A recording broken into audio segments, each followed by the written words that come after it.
Guys, আজকে আমি বাজারে গেছিলাম। বাজার থেকে নিয়ে আসছি পোয়া এবং তেলাপিয়া মাছ। আজকে আমি রান্না করে দেখাবো পোয়া মাছ। প্রথমে পোয়া মাছকে ভালো করে কেটে কুটে ধুয়ে নিচ্ছি।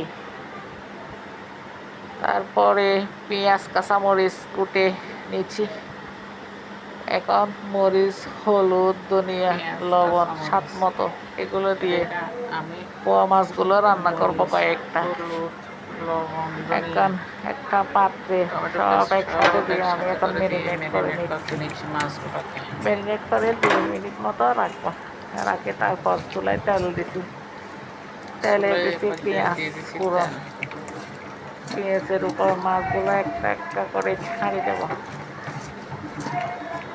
মাছগুলো হালকা কষানোর পরে একটু করে জলের পানি দেবো। তখন কাঁচামরিচও একসাথে দিয়ে দিছি।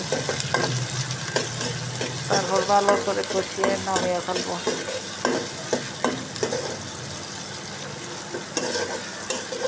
তো এখন আমি চুলোয় পেঁয়াজ কাঁচামরিচ দিয়ে ভালো করে নাড়াচাড়া করতেছি। নাড়াচাড়া করার পরে এখন মাছগুলো একটা একটা করে দিয়ে দিচ্ছি। এটা দিয়ে দেবো ম্যারিনেট করা একটা মাছ।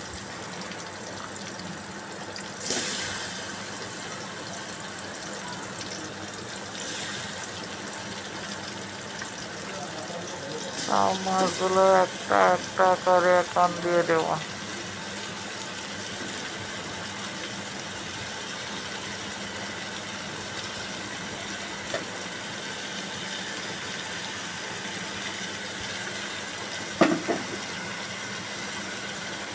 কতক্ষণ কষাইতে আমি কষাইতে দিয়েছি চুলায়।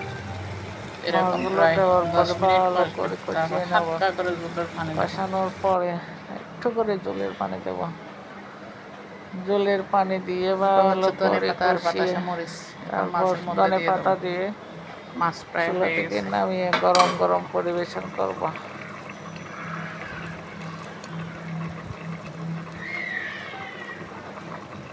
এখন আমার মাছগুলো কষতেছে কষতেছে আর কষতেছে। এখন ডাকনা দিয়ে দেব।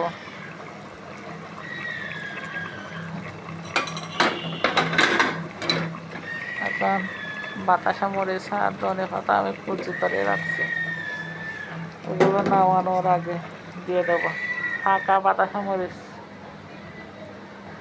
বাতাসা ফাইনালি এবার মরিচের আমার মাছ স্মেলটা হয়ে অনেক গেছে। ভালো ছিল। এখন আমি ওগুলো গরম দিয়ে গরম ভাতের দিচ্ছি। সাথে অনেক মজা লাগবে। ধনেপাতা আর যদি বাতাসা থাকে মরিচ। পাতলা ডাল। তারপর আরেকটু চুলার উপর থ্যাংক ইউ ভিডিওটা দেখার জন্য। রেখে নামিয়ে ফেলবো।